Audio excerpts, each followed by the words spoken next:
But no, I don't think of myself as a spokesman for black people. I think it's, in fact, I don't think of myself as a black writer, but I'm not going to argue that point. That is, I'm trying to compete with the people who've done best with the short story form.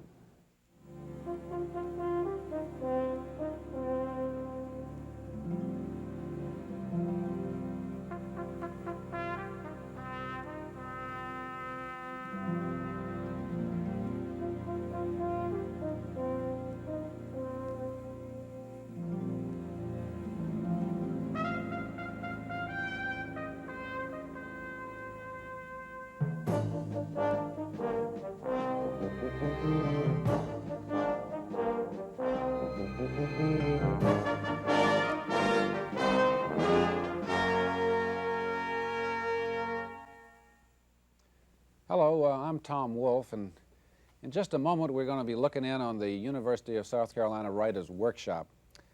The guest today is a writer who's something of an anomaly in that he's a short story writer who is not simply waiting around for that big score called the novel. He's a short story writer who is very much dedicated to the short story as a form. He happens to be one of the best short story writers in the country, James Allen McPherson. In 1978, he won the Pulitzer Prize for 2 collections of short stories, Elbow Room and Hue and Cry. And McPherson is also a short story writer who is interested in the traditions of the short story, which, after all, is perhaps the great, unique American form, and also in the importance of folklore in the short story. And I think that what you will notice most as we watch this workshop is how much the students and James Allen McPherson are caught up with a fascination in the idea of the role of folklore in writing fiction. So you worked on a train and then used that money to finish Harvard Law School, right? No, I used to go through college. Which college? This is Morris Brown. Morris Brown. And then you went to Harvard, you know, without interruptions at all, or No interruptions. no interruptions. And you finished there in 3 years, right? Yeah. And then you decided. How'd you decide at that point that you didn't want to be a lawyer, or was it that clear-cut a deal? I don't think it was clear-cut. I think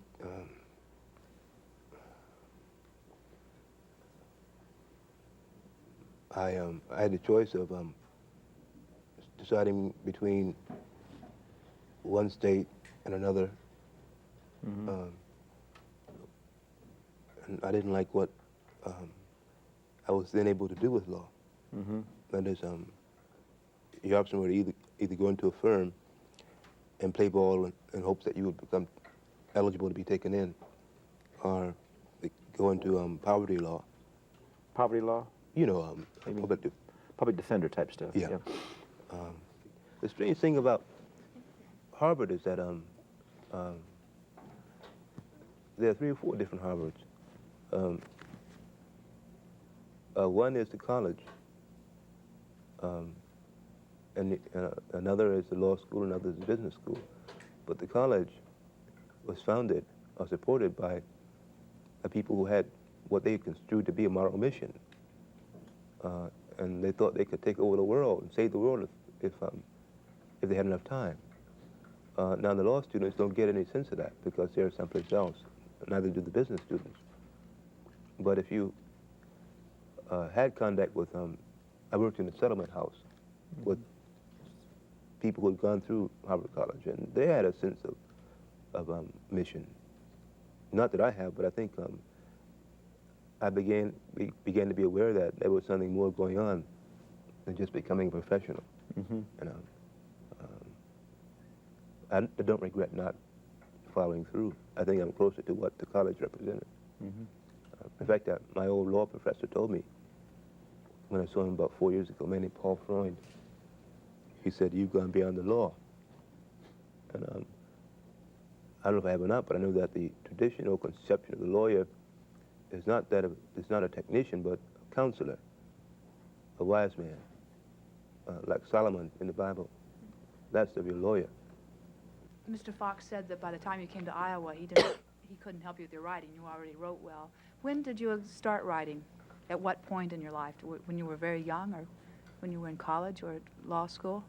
I guess when I was very young. I used to play hooky from school. And I'd go to the public library and I'd read. There's a huge, big, popular novel called Anthony Edwards by Herbie Allen. It's 1,045 pages. He's from Charleston, isn't he? I don't know. I think he was. But I figured if I could do that many pages, then I would have accomplished something. So I used to read every day. And I finished it, and I began reading Maupassant and Balzac, just popular novels. Were you writing then, too? Or? Well, I'm trying to imitate certain things, not very effectively. We all do that, I suppose. How much of your writing is based on folklore? Hopefully more and more will be.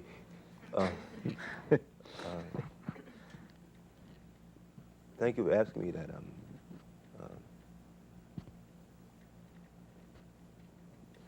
When I began writing, I was aware that you could write about what happened to you, or you could write about the present moment in terms of an accumulation of stories, memories. That is, you could put what you had experienced into a context. And that context was to be found in folklore, I discovered later. That story you mentioned about the railroad. Mm-hmm. Well, I made it up, but I made it up out of about 1,000 stories I picked up from waiters, and they in turn picked those stories up from other waiters. You see, there was a folk tradition intact that stretched back to the early days of railroading, at least on that line. And I was the beneficiary of all those stories. So I was able to define the people the way they define themselves because I had those stories in my head. So that, to me, is folklore. It's railroad folklore.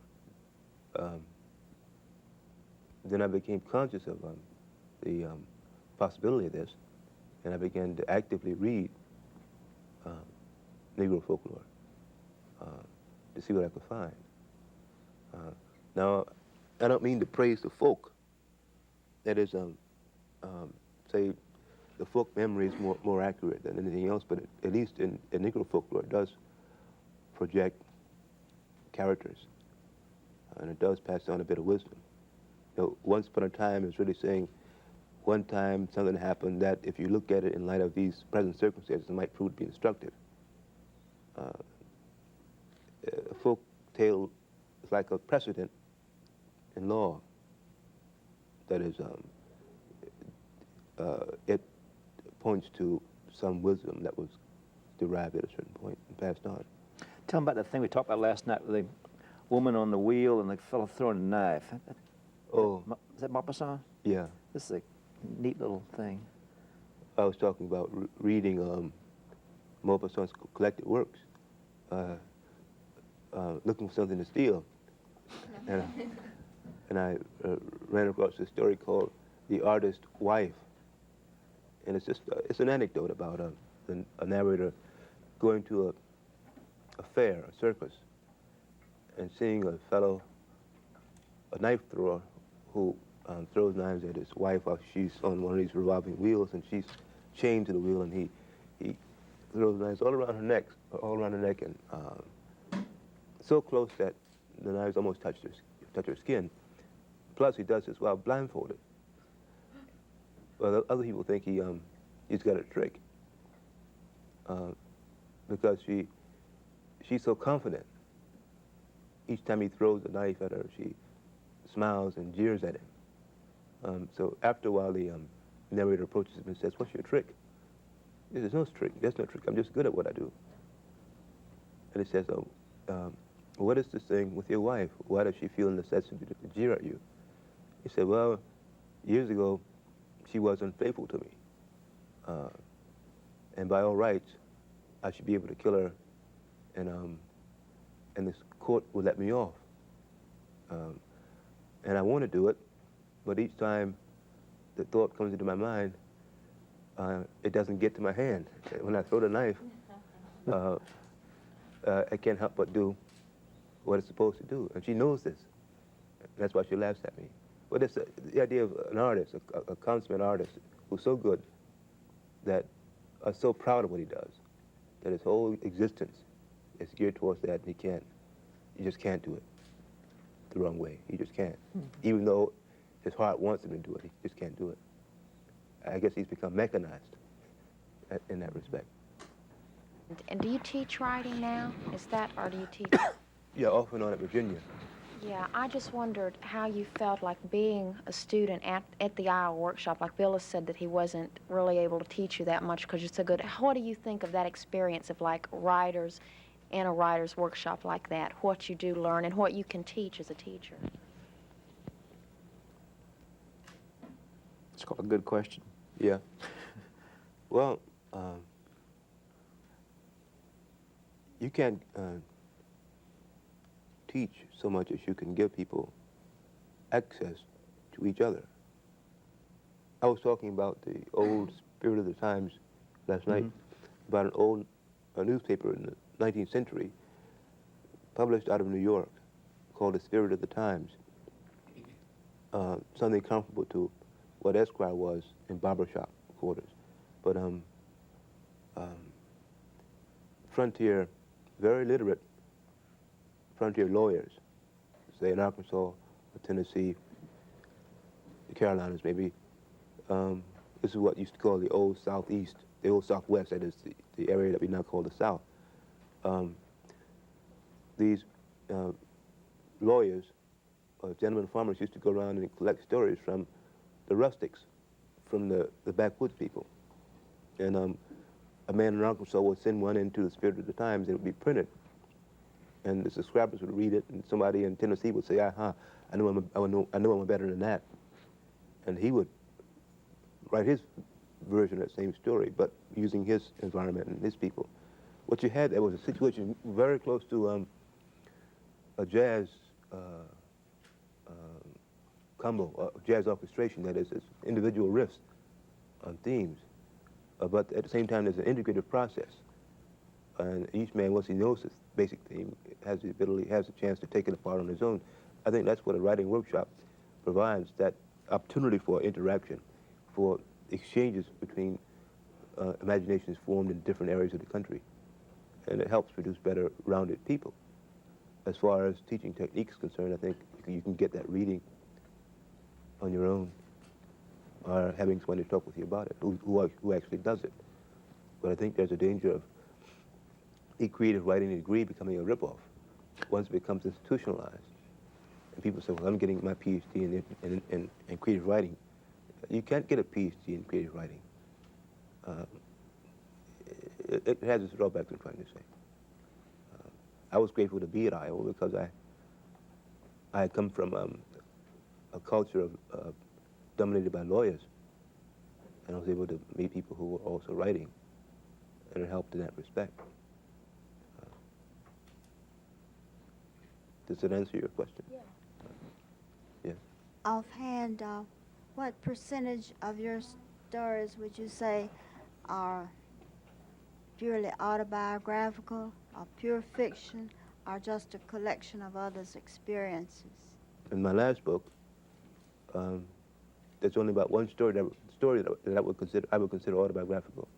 The rest is made up, but made up from memory, my own, and from folk memory, and from what I've read.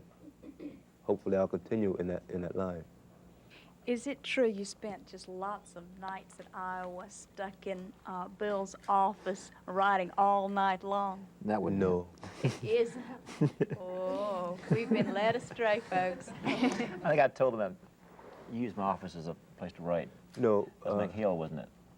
It probably was. What happened at Iowa was that it used to get so cold and so snowy that I wouldn't go home at night. I wasn't married in those days, so I'd sleep on the floor in the old Rhetoric building, you know. It was a good time. There was a lot of energy flowing. We had in those 2 years, I was telling them last night, we had 4 writers that had novels published, and they were all, there was Tom McMinimum, Howard Macmillan, Tom McHale, and Jim McPherson. We had 4 Macs. for whatever that's worth. I think the Klan was rising. McHale used my office, that's right, and I thought Jim did. But you see, he just touched on a convention that's endemic in folklore. That is, the story is out now. That's right. You can't change it, but you take an insignificant thing and you frame it in a story and pass it on. And pretty soon, 10 years from now, people will be saying, those four fellows who had last names beginning with Mac all worked out of Bill Fox's office at Iowa in that great time. They will. That's the way it works. And 3 of the books are disasters. They'll be forgotten. Never slept, that's it. Some more questions out there. When were you sure that you were Hey, going- use that mic, honey. Okay. When were you sure that you were going to become a writer? Was there... You're never sure. Right now, I don't know if I'm a writer. I'm just as insecure about it as anybody else. You never know, and that's the hell of it. It's an attempt to muster enough courage now and then to get something on paper, but you never know what it is. It's the most difficult, not job, but attempt at work there is, I think. You don't get paid. You're mean to people around you. It's difficult, and you never know. You become a writer when you become institutionalized. That is when you start joining clubs and going to meetings like the PEN club, that kind of stuff. But these people are presences and not writers. Because after a while it becomes easier to sit around pontificating than it is to go off into a room and try to get your work done. I'm feeling pretty good now, looking at people, looking at me and expecting me to say something profound, knowing that I have nothing profound to say, but that's the way it is. And after a while you become a presence. And then you begin going to writers' conferences and drinking too much. And you lose, I think, you lose something. But you've got to do it at some point because you can't write all your life. So it's a battle all the time. Do you have a daily writing schedule? No. I've never been able to keep a daily writing schedule. So I don't worry about it anymore. Or what brings you to the blank page? I don't know. I don't know. And I haven't been close to a blank page enough in the last year or so. I've been teaching a lot. I'm not trying to avoid answering, it's just that I don't know. You have any comments on Afro-American studies? In what respect? Do you like it or dislike it, or think it's a good thing or a poor thing, or just where it came from and where it's going and when it's going to all end? Well, I think it's a valuable discipline, but for scholars. That is, I think that a lot of this country's history has been lost because people ignored those aspects of the history that related to black people. So it's necessary to get that into the books, but get it in a way that allows the black American experience to relate to the so-called white American experience. And then you find you don't have a black and white, two different experiences, you have the same experience. Mm-hmm. For example, that book on railroads I did, it wasn't about my experiences on the train. I read a book by a man named Leo Marx called The Machine in the Garden. It's an attempt to talk about the ways in which in this country technology tended to discourage the creation of high levels of art. That is, the technology was so threatening that artists tended to retreat from it. And if they did approach it, it was as if it were a threat. And I said, well, that may be true, but what about all the folklore my people made out of the railroad? That is, what about all the stories about knives and guns and things that I know? That's technology. That's not a nuclear reactor. But at the same time, there was an opportunity to write a book, or attempt to write a book, in which I could bring the two together. Say, well, here was the black response to it. And it wasn't what you say the white response was. So you have to modify the white response because the black response is now institutionalized. John Henry is an American folktale, that sort of thing. But that's a product. That's a matter of looking at it, not in black and white terms, but looking at it in terms of a historical interaction that's been going on for 400 years or so now. And then when you get it all down on paper, you find that nobody's black and nobody's white, at least culturally nobody's that way. Does that answer you? Yeah. I think that black studies is important as a way of uncovering material that's not been used by historians, as a way of helping them modify assumptions they've made for a long time. But it's not a good thing for a young kid to major in, because he needs to compete. I was afraid of that whole majoring in black studies tends to bring you out with a very limited... Well, I think in some ways it was a concession on the parts of administrations to the demands of black students, but on another level, on a more Machiavellian level, it was a way of integrating without integrating. Yeah. There's, instead of having the black studies program over there that you call segregated college, you bring it in and segregate it inside the... and then you have, like at Yale, there are very few black and white students talking to each other. The black students have certain tables in the dining halls, and they sit together, and the white students have their own tables. And nobody makes the first move. So you find both sets of students missing an opportunity to exchange knowledge. By that same token, you find that most of the black teachers in northern, I guess, and southern colleges are teaching black studies. I would never teach black studies. Why would I go to a university and segregate myself in terms of the knowledge that's there? Virginia has never yet asked me to teach black studies. Critics have called you one of the leading black writers today, and I wanted to ask you, do you feel that you are kind of a voice for the black people? Do you think of yourself maybe as writing for a black audience more than a white audience? No, if I did that, I would sell anything. Because black people expect you to give it away. Also, the book reading, for people who buy most books in this country are white women. They make the bestseller list, that sort of thing. But no, I don't think of myself as a spokesman for black people.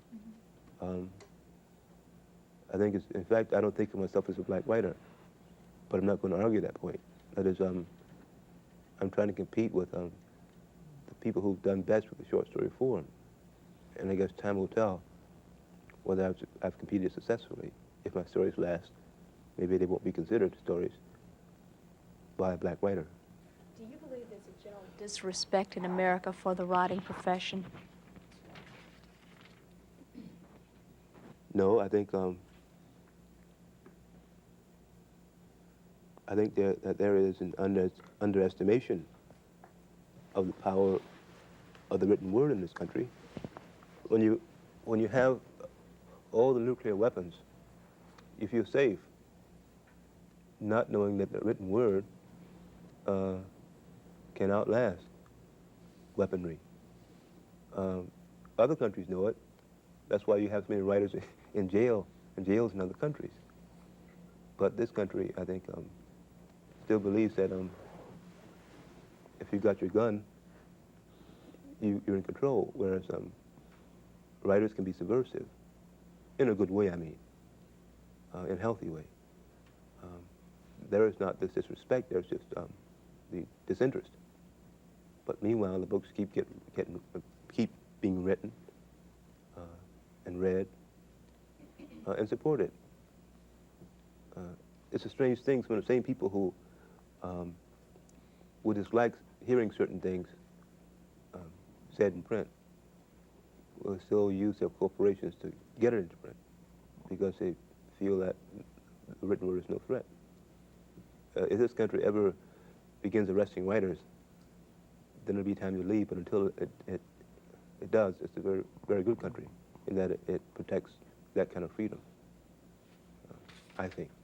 We have time for about one more. Listen, any general comments, we're down about 2 minutes, about how you see the South now, any changes that have struck you come back this time? Well, I'm not going to say that on television. Always cut it out? Because it could be wrong. I don't know. Any feeling, though? I mean, I don't know. Whatever I say will be based on just the impressions I've had since I've been here. I think I want to hear those if you have those.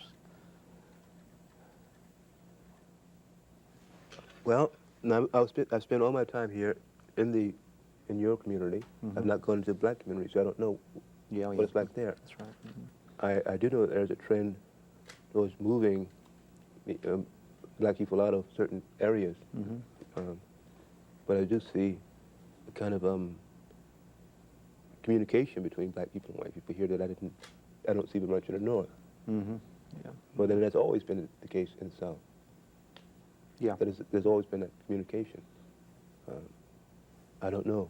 I can't say any more than that because I haven't seen enough yet. But it feels better to you now than it did 10 years ago? Oh, yeah. And there's some Yeah. step, yeah. Yeah. That's about good enough, yeah. You want to say anything in conclusion, like any advice to struggling writers? No. Anything I have no struggling? advice to give anybody. I wish you all luck. Any pitfalls to look out for? They change. Yeah, they keep changing the rules. Yeah. Change all the time. If you write well enough and you have confidence in what you do, that's all you really need. If you want to make money, that's another story. If you do it because you like it, then you're in good shape. From Columbia, South Carolina, this is Tom Wolfe, thanking you for joining us for the University of South Carolina Writers' Workshop.